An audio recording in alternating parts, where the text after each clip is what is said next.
Hi, I'm Rachel Whitefield, certified life coach, and with me is our resident historical hottie, Jackie Black. Thank you for joining us on another fabulous episode of Whiskey Bent Spellbound with Black. and Whitefield. Oh man, Rachel, what are we drinking today? You know, we're doing a Women's History Month showcase here on the podcast this month of March, and we're just sticking with the same whiskey because we just want to jump right into the stories.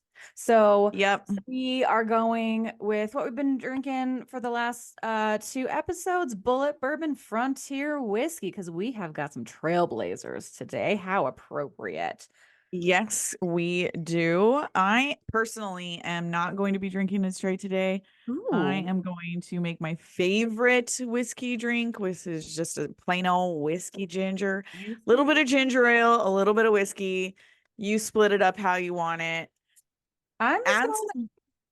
we're Oh, go going ahead. straight today, and my ice molds of the day are Oh, yeah. just big old squares. Whiskey traditionalists would be so in love with me today, as I know they Yeah. are. And I just have a whisper, a hint of Fancy Sprinkles rose gold. I also have big cubes, Big cute. We big matched cubes today. with just a whisper of amethyst. Mm. Yes, pour one big cube right over the rocks. Little bit of shimmer, little bit of whiskey. Well, Clinkies, cheers, darling. Blinkies. Ooh, I'm getting used to Mhm. that. I love it. I love a whiskey ginger. I It got. takes away that tannic shock that we talk about all the time and just Mm-hmm. gives it a little bit of sweetness so that it can really go down. Still You do drinking. like just a little small addition to your whiskey, you know. I Uh, do. yeah, nothing I better than do. a little bit of pink glitter and a hot pink lip. I am ready because I love that. our episode today is on badass bitches. Yep. Badass bitches. And so as we go in chronological order on birthdays, whoever of the topic of whoever is older. So today you're going to be going first, and I I am.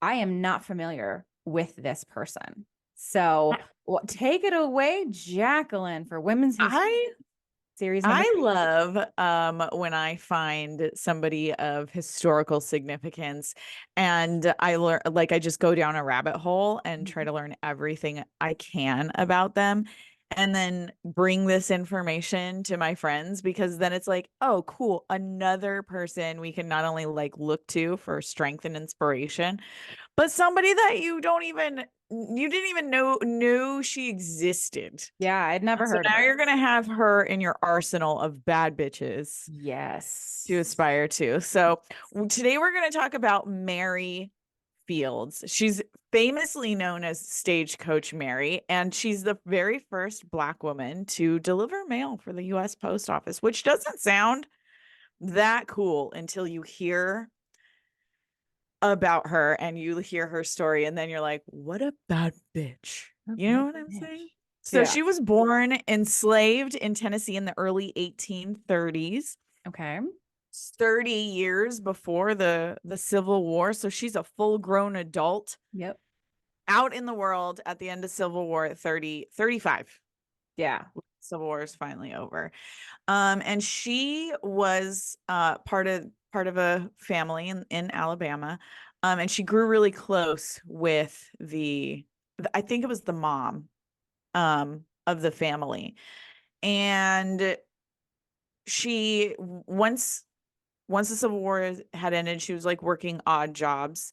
But the thing about Mary is that she is different than most people of the day, specifically most females. She was 6 feet tall. Okay.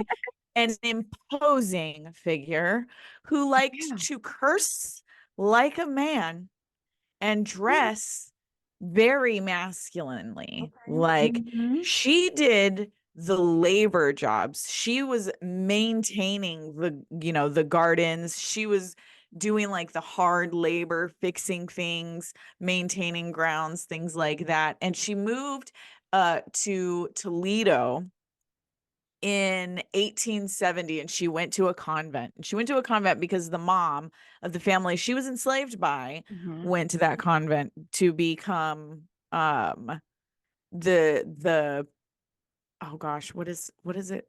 She's Mother Mary Amadeus. So Okay. she's like, I don't know, Like a in the Reverend nun, Mother?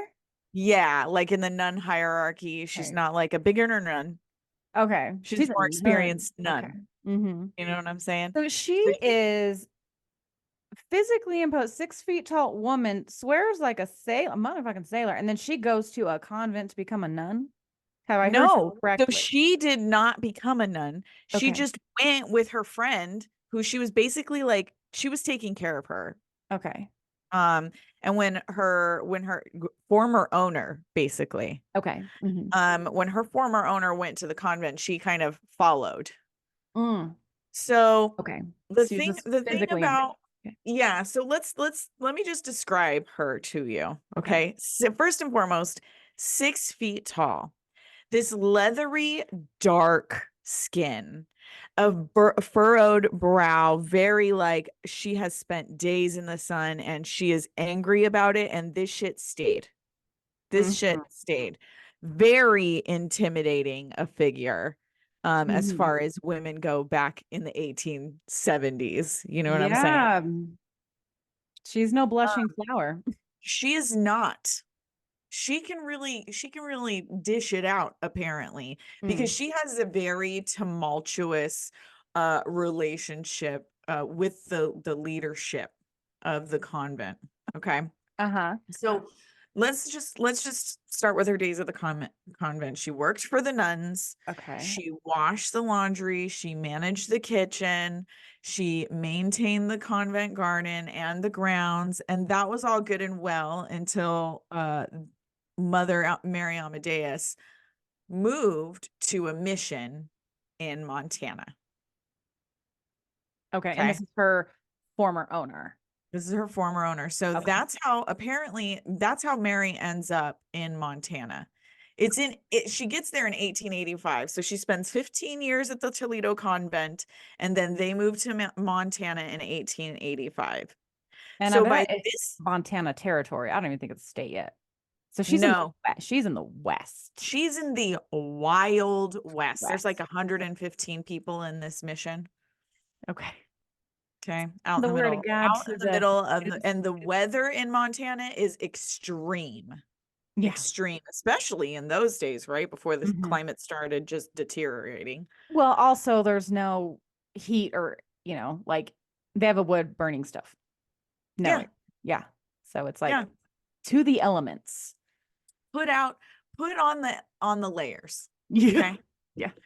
So in 1885, she makes the journeys to St. Peter's Mission to take care of Mother Mary. And uh she starts to immediately have problems because, again, she is a very large, intimidating Black woman. And on top of that, she is now the only Black person in the town. I'll bet. Okay. Mhm. I just imagine that made a lot of white men uncomfortable. I'll just say it. I'm Yeah, sure that made a racism lot of doesn't exist in a bubble in the South. no, no, Mhm. it didn't. These are people that moved from the East Coast to the West. And even if slavery wasn't in Montana, their prejudices were. And that's Mhm. just the way that's the way it was back then. Yeah. So the thing is, because she didn't adhere to these gender norms, I, from what I can tell, I think the men really talk some shit to her. They do. But she was at loggerheads with the leadership of this mission on a regular basis. She was prone to drinking whiskey, as a Mm. matter of fact. Ring a She ding was prone ding. to Cheers. drinking. Yep, she was a heavy smoker, chain smoker, rolled her Mm-hmm. own cigarettes. Mm-hmm. And she always had a weapon on her. Multiple guns, a gun in each boot, a gun on each thigh, and she always carried a rifle. And she's a 6 foot tall, the only Black woman in this town. Just like, fuck with me. Yeah. I Don't dare. fuck with me. How about that? How about if you try to fuck with me? If you fuck around, you will find out. Yeah. It's written all over her face. Yeah. Fafu. Is that what the kids are calling it? Fafo. Yeah. Yeah, I saw that on the social medias this past week. So, because of this, because of her drinking, because of her smoking, because she was so, in people's face. Not ladylike at the time. Because again, I would say if she was just a Black man, if she was a man, then it'd be like, I think that person would just be getting so much less flack. Absolutely. Mm-hmm. Absolutely. Dressed in male clothing, did the same jobs as the men. Yeah. Probably better. I was just gonna say. Mm-hmm. But the thing is that she was dismissed from the convent or the mission, whatever. Mm-hmm. Because she pointed a gun at the janitor's head. What did the janitor do? I know. What did the janitor say? Yeah. That's what I want to know. What did the janitor say? Yeah. What did he do to fuck around? Seriously. So she was working there, but then they obviously they kicked her out for starting a fight. There's rumors that she was in an actual duel, like challenged men to actual duels, and she was in one. But in 1895, and so she was born in 1830. Mm-hmm. In 1895, she obtained a contract to be a star route carrier. Now, let me explain something about the post office in the 1800s. Okay, brand new. They did not have regular mail carriers that carried the mail. Mm-hmm. They had people that would bid for contracts to fulfill those duties. So they had government contracts to be mail carriers. Mm-hmm. And part of the requirement was you had to have a stagecoach because of how much mail you were looking to carry. And she won the contract several times. Mm-hmm. Because her prices were the cheapest. But she starts delivering mail for the stagecoach, and she just becomes famous. Like, she comes up against wolves. She comes up against like bandits, like gangs, robbers, of men, mm-hmm. robbers trying to rob the stagecoach. Fucking Jesse James type dudes, mm-hmm. trying to rob the stagecoach. And I told you, she carried all these guns. Mm-hmm. I'm sure they were surprised to see how big she was getting off that stagecoach too. Yeah. Like, I know you ain't trying to rob me. Mm-hmm. I know you're not. And have you seen the movie Hateful Eight? No. Oh my God, what? I'm sorry. Okay. Okay. I am shooketh. You need to watch that movie. I know. Back to the topic. Yes. The part of the premise, or the setting, mm-hmm.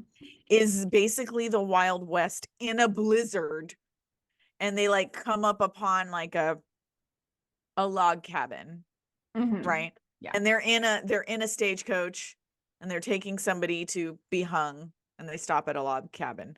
Mm-hmm. The reason why I asked you if you had seen it is specifically because of the visual of the stagecoach driving through the blizzard, because she was famously dedicated to making sure the mail got delivered, to the point where if the blizzard was too much or the stagecoach couldn't get through the snow, she would throw on snowshoes and walk from home to home at 65 years old and deliver the mail. What? Nor rain, nor sleet, nor snow. No. She delivered it no matter what. Mm-hmm. So she's the first African-American woman to deliver the mail for the U.S. Post Office, and only the second to receive like a contract for that delivery company. Mm-hmm. But once she retired, she kind of became beloved by the town that she lived in. They Yeah. loved her. They saw her dedication first on the route, right? And they knew no matter what, they were going to get their mail because of Mary. Mary's got the mail. We will get our letters. We will get our packages. She will make sure. And she was like trudging through the snow, girlfriend. Just imagine this 6-foot woman with a sack like Santa Claus on her back, also carrying a rifle, walking through a blizzard in snowshoes from house to house, delivering the mail. This is crazy. This is a crazy visual to me in the Yeah. 1800s, the late Montana winters are no 1800s. joke. No. And she was out there year round. That's crazy to me. This is She crazy. she never lost a single stagecoach, which that was a regular thing that Yeah. happened because Yeah. of gangs like Jesse James and his gang, Not to her. those guys. But not to her. Mm-mm. Not her. So everybody just kind of fell in love with her because she was super generous with her time and very, very loving of the town's children. She sort of became a mascot because she had earned like a fame Mm-hmm. in the surrounding areas for how dedicated she was to making sure that the mail was getting delivered and how nothing ever got stolen. Like she's a superhero to Mm-hmm. them. Yeah.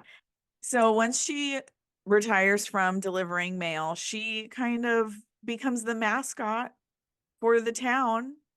And they have a local baseball team, and she becomes literally their mascot. What is the team name? Oh, I didn't even look that up. I gotta look that up. I'm Oh, so so tired. yeah. I really let us down for that. I didn't even think about that. But she had a little The laundry Montana business. Marys. Yeah, something I like don't that. know. Stagecoach me. I don't know. I don't Mm-hmm. know. But after she retired, she established a little business, a little laundry, wash and fold, and she also regularly babysat the entire town's children. They loved her. All of them. She was like a cement covered marshmallow to them. A cement. Like She's hard on the nothing. outside, but she's very soft on the inside. Yes, that's exactly what it was. Despite her hard exterior, Mm-hmm. how tough she was, those kids turned her into a mama. You know what I'm saying? Mm-hmm. She just loved them. And so I love this story about her, like, because it just makes me feel like, okay, literally nothing stopped this woman. Nothing. Yeah. Not the adversity put against her, the racism. She's so tough and so like dedicated to what she was doing. She was like, I'm here for a job. I'm going to do my job no matter what. Mm-hmm. People rely on me. Yeah. And she was just kind of a badass about it. So that's the story of Stagecoach Mary Fields. Stagecoach Mary Fields. I like it. Yeah. And the fact that like everyone in the town loved her. And it sucks that like she like had to like prove herself more than say the average woman or man would. Ain't that the But story for Black women, though? Don't mhm. they always have to?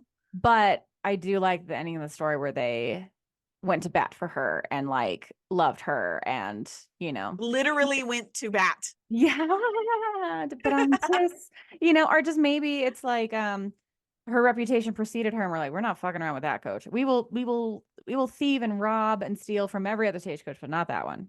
Not Mm-mm. Mary's. You see Mm-mm. that big old black lady up there? She got a gun. We're gonna Nope. take it away. She's gonna just pull out all these other guns everywhere else. Yeah, she always had them. Mhm. Like when I read that she was carrying multiple guns, Mhm. that means they had to figure that out in some way. You know what I'm saying? Like The hard way. maybe she got into it and somebody tried to take her gun and she pulled out another one Oh, kind of thing. that would be a really good movie scene. I feel like her story would be an excellent movie. She's been in her character has been in several Mm-hmm. several movies and TV shows. So, but she's always a peripheral character. I would love to hear her story told by her. She has main character energy. She really fucking Really does. does. Yeah. Really, you know who could play her? Like Venus or Serena. I was gonna say Viola, Oh, but Viola's such a little tiny thing. but she did like that Queen movie. Oh yeah, Yeah, like Viola would be really good. I think they Honestly, could do Viola, some forced it, perspective to make her look bigger. that's true. They could do that. Leslie Jones. Yes. Yes. Perfect. Yes. Tall like Leslie Jones. Yes. Actually, very similar visually. Like she's dark skinned like Leslie Jones. Mm-hmm. And you know, Leslie Jones has a very deep set eyes and like Mm-hmm. kind of I don't want to use the word protruding, but like furrowed brow and like Mm-hmm. yeah, like her. Yeah. She looks like her visually, but in a sepia tone. I love that story. I love it. I'm gonna refill my drink here. It's going down smooth today. Are you ready? Are you ready for my contribution to Yeah. badass Who are you bitches? talking about? I am talking about the one and only Miss Nellie Bly. Yes. Have you heard about Nellie Bly?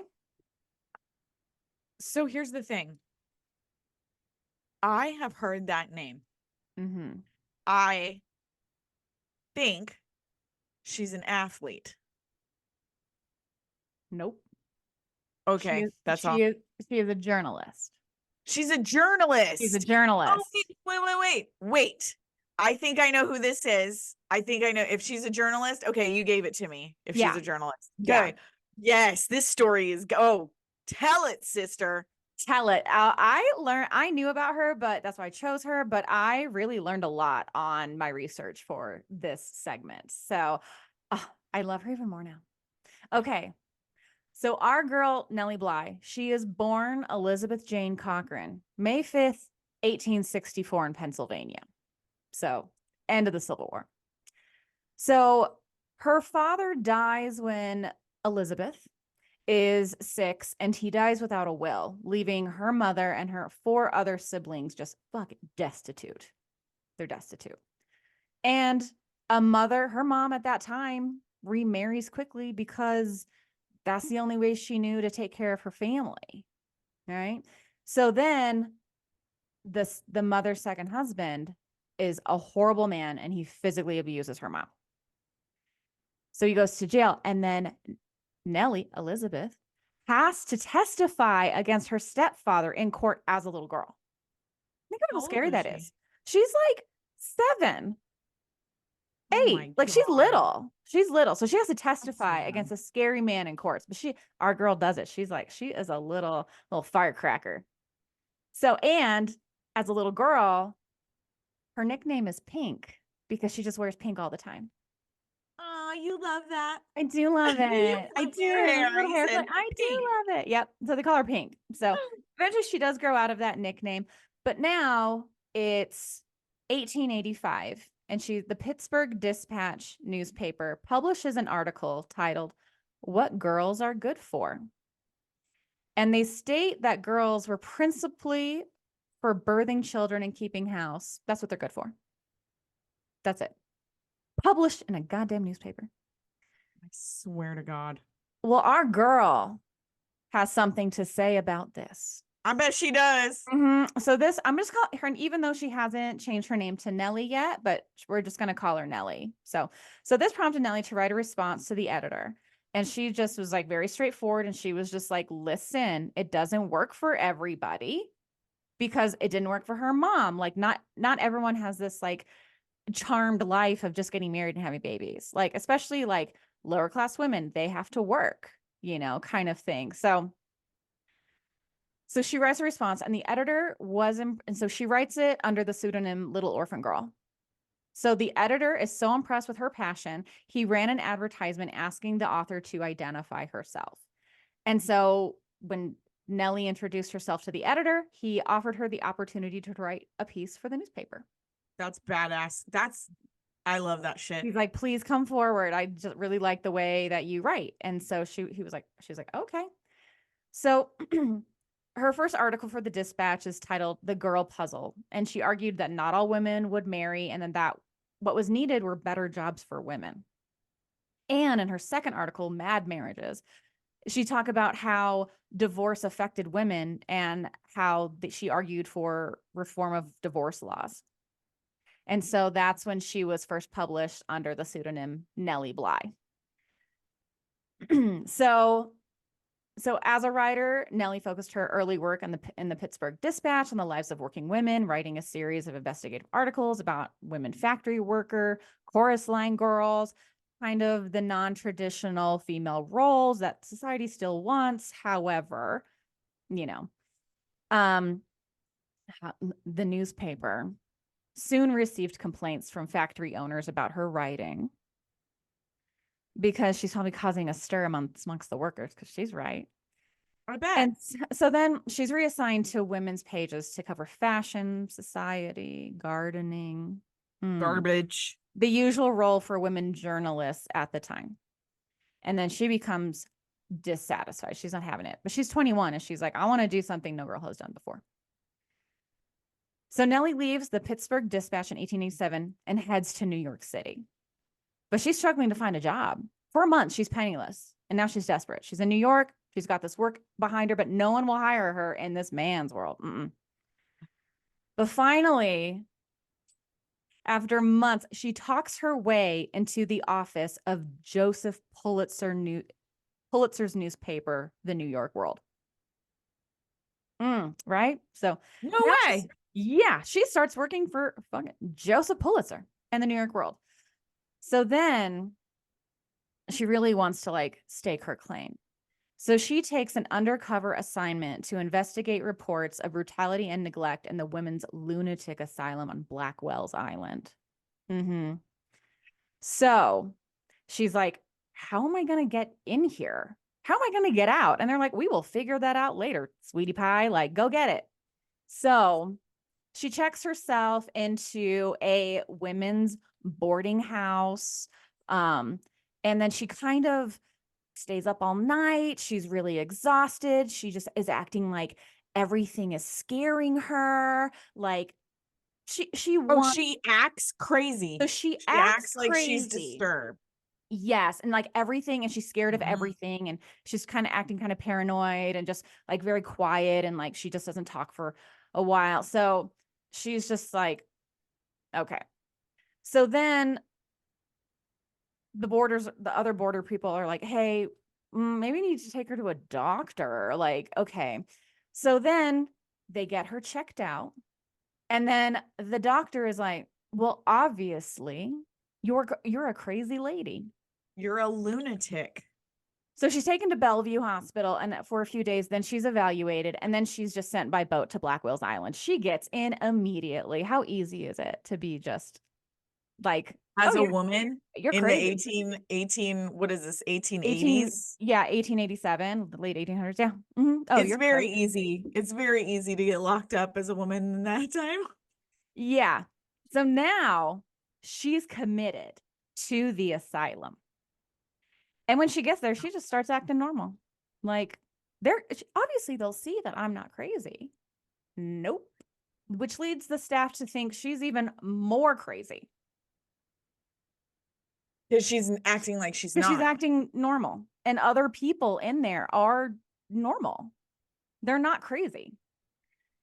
However, but she's like, the shit going on in here is worse than I thought. Like, she is doused with cold water. They are made to sit for 14 hours in straight back hard chairs, just not sitting, not moving, like cruel and unusual punishments. They're given dirty water to drink, gruel. There are rats.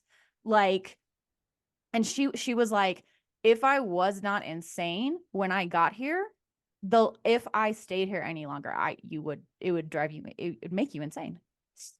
So our girl Nellie, she's in there for 10 days, only 10 days. And then finally her editor comes and like pulls some strings, claims her to be like, I'll take care of her, and then gets her out. So she's only there, for 10 days, but she's like, this is terrible. So she said, she's just like, it was terrible. So she's like, it was worse than you ever expected. I can't even fucking imagine, bro. I can't imagine. She did that willingly. I can't imagine what they made her do. Yeah. It sounds like American Horror Story. It I sounds just like American I Horror Story. do believe they may have done a series or at least an episode on Like American Horror Story. Yes. inspired by the no, I think they did an entire season where Mhm. it was crazy in an asylum, and it was like there was a reporter or something. Yes. I don't know. That sounds very familiar, but like no. So she gets out and she starts writing her story immediately. And then her story becomes a sensation. And it's like the thing about Nellie Bly is that anything she writes, she becomes part of the headline. Like it's Mad 10 Days in a Madhouse by Nellie Bly. She's not even like in the byline. It's like she is the story She's because the of her. story. Yes. She Like her name creates is her the headline. So like I this is such a good investigative listen. journalism, she like is a spearhead for that. So her story caused a sensation and prompted the asylum to implement reforms. And then, like, whatever the New York hospital that was in charge of it, they allocated in 1883 money, $1 million to make improvements.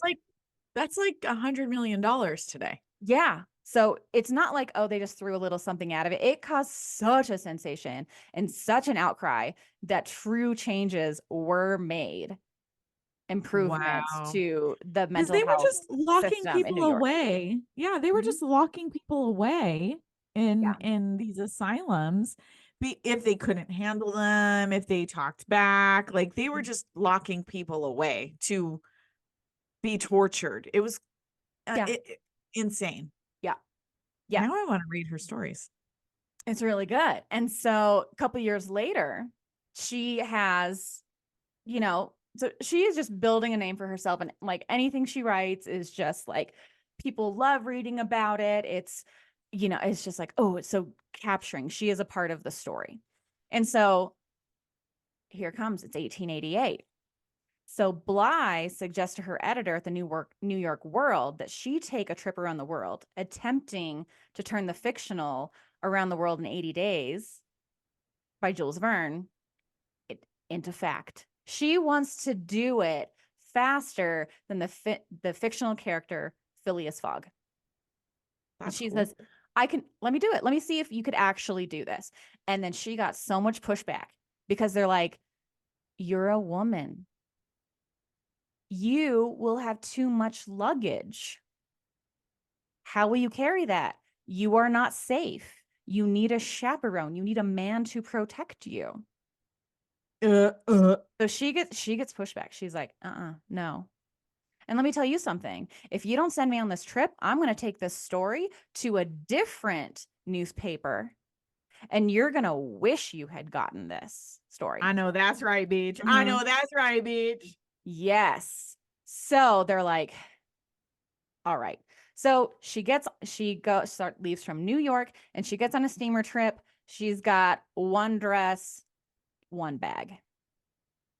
One dress. One dress. She got a one dress and she's got a pouch full of money tied around her neck under her dress. Like And she's she's like, just got I'm her doing, one bag, probably with her toiletries and her underwear. yeah, that's it. That's what she got. Yeah, because women at the time, like They whatever, didn't wash give the their steamer dresses all trunks. the time. Yeah. Yeah. So she's like, I'm gonna do it. And then she sends like telegrams back to New York to be like, I'm here, I'm here. While she's in France, in Paris, she has tea with the Jules Verne, who wrote the book that she is trying to prove wrong. Fuck Or yeah. that you could do it. But But first of all, fuck yeah. That a yes. woman can do it. That Mhm. she is trying to prove not only can a woman do it, but we can do it more efficiently. So can our Miss Nellie Bly around the world in 80 days or less? But then the plot thickens. So then a a different newspaper was like, you know what? They're going to do it. We're going to do it. So they send their own intrepid female reporter the other way to see if she can beat Nellie Bly. So they That is send so her. fun. She goes the Pacific way. So they send her across the country, then to the Pacific, and then she's going to come back through New York, right? And so It is now a race. And then Nellie, she gets on a boat from like Asia, and then she is steaming across the world's biggest ocean, the Pacific. And then it puts her 2 days behind her schedule because there are storms. But her newspaper has put out a contest that they're like, take bets, put entries on when we think Nellie will get back here. And they have bets taken, 100,000 entries down to the second when they think she's going to come back. People are following her. So she's on the steamer ship in the Pacific, and it gets into San Francisco 2 days later than expected.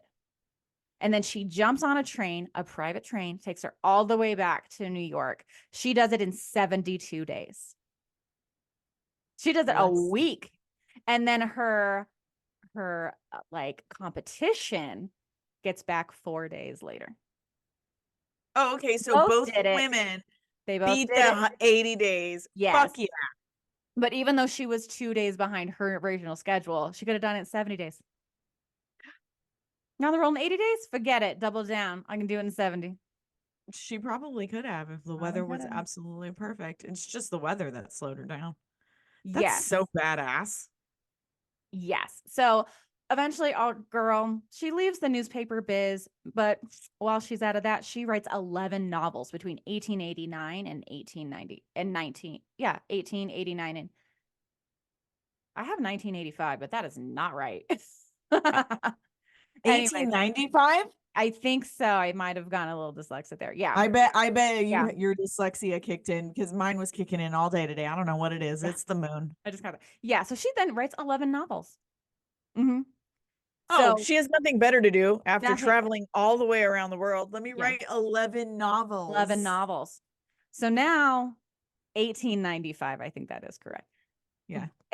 Our girl, she's an old maid at this point. She's 30. She's 31. You know what? Let's get married finally. So she gets married to a millionaire manufacturer, Robert Seaman. Here we go. Bly is 31 at this point. Her husband, 73. She knew exactly what she was doing. What happened to her husband, Rachel? He dies a few years later. Not mysteriously. The homie is like 75. No, he dies like 8 years later, whatever. They have like time together, but yeah. Till death do you apart is not a long time. So yeah. He dies and our girl takes over the damn company. She is CEO. Okay. Okay. And then she's also an inventor. So she has 2 patents to her name because they're in this like metal manufacturing company. So she holds a patent for a novel milk can and a stacking garbage can. I love that. Let's just make things better. Yep. I love it. And you know what? Here's the thing. She's a Taurus. So none of this is surprising me at all. They don't know how to keep their opinions to themselves. And they literally just keep going. Like a bull. Like a bull. Okay. So she's an inventor. She is a novelist. She is a journalist. She's a world traveler. She is a star. Because she is the story. Is what Miss Nellie does. And so here she is single again. She gets back into reporting and she covers the women's suffrage movement in 1913 for the New York Evening Journal. So one of her article headlines is suffragists are men's superiors. I agree. She's ballsy. Turn of the century. And then in that article, she accurately predicted that it would be 1920 before women in the United States would be given the right to vote. So she knew like it was 7 years away at that point. Like this is what's going to happen. And then she's not done yet. She then becomes the first American female war correspondent. Like a bull. She goes over to Europe because again, like the wars happened like 1918 is when it happened. The war. This is World War One. This is Kaiser Chocolat era. They are on drugs fighting each other. Yes. So she writes stories about Europe's Eastern Front during World War I. And she was even arrested when she was mistaken for a British spy. She's like, So, this shit ain't got shit on the asylum. Go ahead, arrest me. I don't care. yes, but our girl, sadly, she's taken down by pneumonia in 1922 at the age of 57. She's like, we've had it. So, but in 1988, she is inducted to the National Women's Hall of Fame. And Bly was one of 4 journalists honored with a U.S. postage stamp in a Women in Journalism set in 2002. And even an opera based on her article, 10 Days in a Madhouse, premiered in Philadelphia, Pennsylvania in September 2023. Like, Okay. and then we also know, obviously, American Horror Story, they're still using her work today. They are. Absolutely. Because that is the inspiration for a nightmare. Absolutely it is. So that is our girl, Nellie Bly. Dude, the way I got chills multiple times in this story, just like I just love how she almost created her own path. She like really did. She like went straight to the top and was like, this is what you need to be doing. Here's why. Yeah. She spoke her truth, and they were Yeah. like, hey, we want to listen to more of it. Like, again, when options for her mother was to just marry any man that would help. And then that was an example for like what she didn't want. You know, she's like, this isn't working for me. It's not going to work for every woman because marriage doesn't work for them. Marriage is harmful to them. They can't get divorced. They have no rights, you know. So, She's so inspiring. yeah, she really, really is. And it's just like, I think she just kept at it, you know. Yeah. She's her Around the World in 80 Days or Less. Like I know I can do it in less than 80 days. And then Yeah. both of the women making it in less than 80 days is so like it's so evidentiary of how sometimes women are like, listen, the boys do it. So Yeah. I knew I could, you know? Yeah. And the boys are going to be like, that's not safe. You're going to have too much luggage. Like, you only speak English. She's like, and like, again, it'd be a no brainer if a man just like went around the world in 80 days, you know? Yeah. Yeah. Ugh. She's seriously so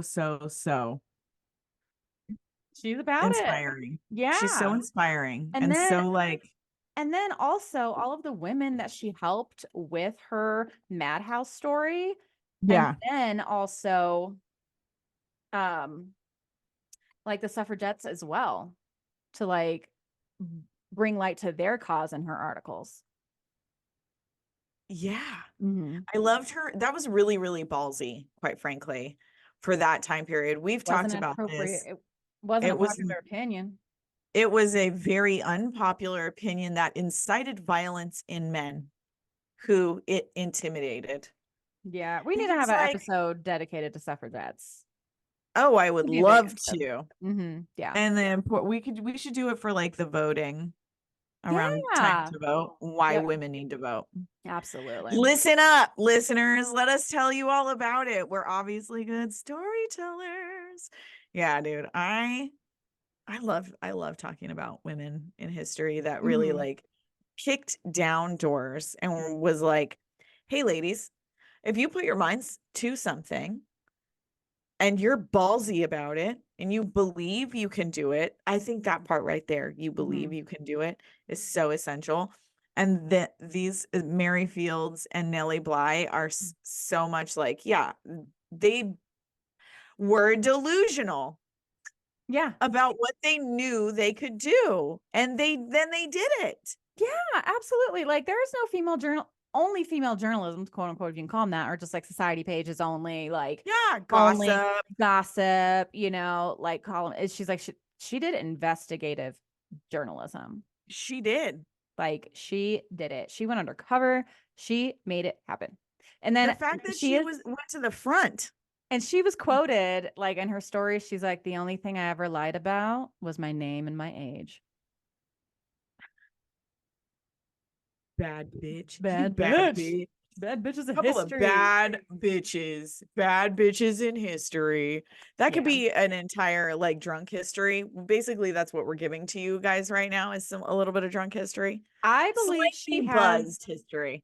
I believe also Nellie Bly has 2 drunk history episodes. I know she Oh has no a way! one. Yeah. Yeah. You I bet smaller that's fun. accolades, you know. I bet that's fun. I bet that's fun to watch. Absolutely. So here we are, I don't know, 150 years later, we're still talking about motherfucking Nellie Bly. We're hearing about it. Yeah. All women need to know about these 2 women. Mm-hmm. I feel like all of the women we're going to cover this month, all women need to know about these women. Yes. And listeners, please, if there is someone you feel that we need to know about, you want us to know about, we need to know about, Yeah. reach out to us, Send email us. us. Check this out at blackandwhitefield.com. We would love to hear about this because this is not the only series we're going to do. Like, we love history. Jackie, you have a freaking degree in history. I do. U.S. Passion of history. mine. Yes, and so it's like we want to bring more people to the masses. Absolutely. So Yeah. Well, here's the thing, ladies. If we appreciate don't learn from our history, we're doomed to repeat it. Mm-hmm.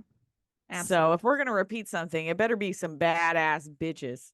You can also leave comments on YouTube and join us on Patreon, where we have extra content and early shows. Early show releases. Yeah. You can always, always, always leave us a comment on any of our streaming platforms because we're on all of your favorites. Yes. We love it. Are you ready for the spellbounding? I feel like this is gonna be a good one. I'm super excited about the spellbounding because we talked about some really interesting, really powerful women who never let a single man tell them no, not a single one, whether it be through Mary Fields' brute force. Yeah. Period. Nobody was fucking with Mary Fields or Nellie Bly's intellectual aptitude to really get men that are in power to give her the ability and freedom and power to do what she needed to do to bring a voice to women across And the significant America. change. $1 Yeah. million Yeah. in 1800s money. That is a lot of money these That's days, a dude. big change. Yeah. That's a chunk of change. Jeff Bezos would love to get his hands on that amount of change every day. How much that was as you're Do it. Card. As I shuffle. You Google it. I'm knocking. Knock 3 times on the ceiling. All right. First card is the Knight of Pentacles. It's real quick. It is equivalent to nearly $32 million. It's over $30 million. That's a lot, but probably definitely needed considering what you said about what they were going through. They were just tortured. Absolutely. They were just tortured. All right. And yes, what is that? Knight of Pentacles. Knight of Pentacles. Okay. Really kind of symbolic of hard work and diligence. Yes. I know. The knight is very much like a hard worker or whatever, as far as like the cards go. The knight really represents like persevering, working really hard, being really, really efficient at what you're doing. So super fun that we were talking about 2 extremely hardworking women, just dedicated and hardworking. The second is what is this? The 3 of Swords. And again, I'm using the Murder of Crow Tarot. I love the Murder of Crow Tarot. So the 3 of Swords has a lot to, so heartbreak, suffering, and grief is what the 3 of Swords really has. That's where the symbolism lies, but I feel like suffering is really speaking to me right now because like Nellie and Mary really suffered through a lot of turmoil, a lot of physical and mental anguish to get to where they were. They suffered for their craft. They did. Yes, They very suffered for it, and they were determined not to let that suffering get them down. It's like you say all the time. They were not trying to go around. They were sitting in the shit. They were. They were sitting in the shit. Like, this is what I have to go through, but this is not it. This is Mhm. just something I have to go through. And the final one is the tower upside down. Okay. Yeah, we never got the tower card before. The tower card has to do with like disaster and pride, like overwhelming pride. But upside down is the opposite. Um so it's more like not disaster, like things are working out completely as far as like the path goes. You sort of delay the bad things, almost like this suffering negated the disaster, the bad stuff.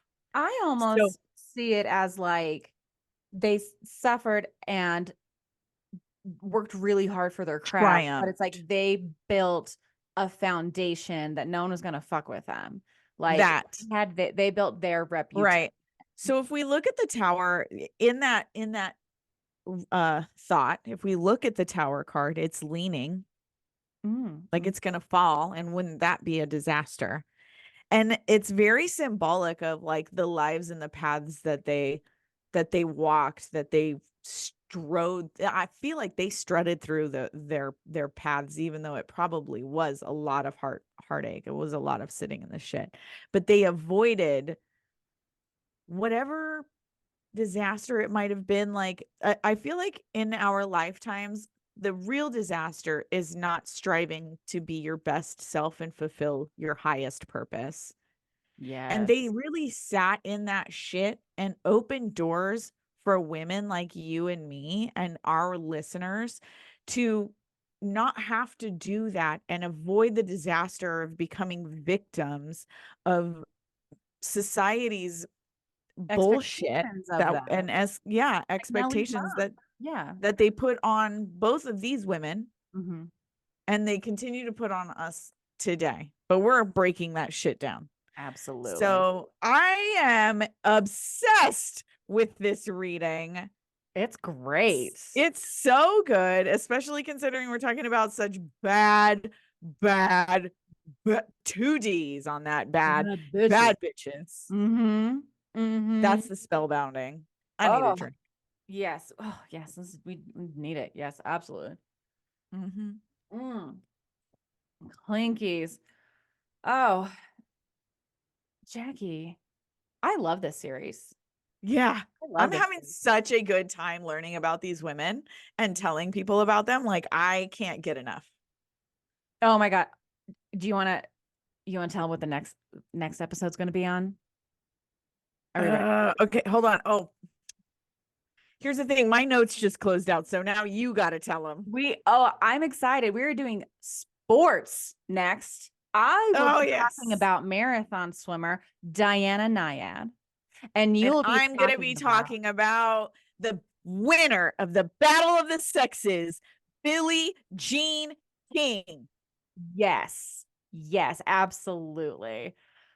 Well, we will see you next week for the conclusion of our Women's History Month series. However, the party does not have to end here. You can meet us over on our Patreon.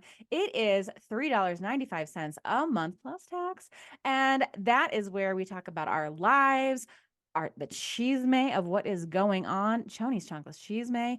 And Yep. right now we are breaking down Love is Blind season 6. It is crazy.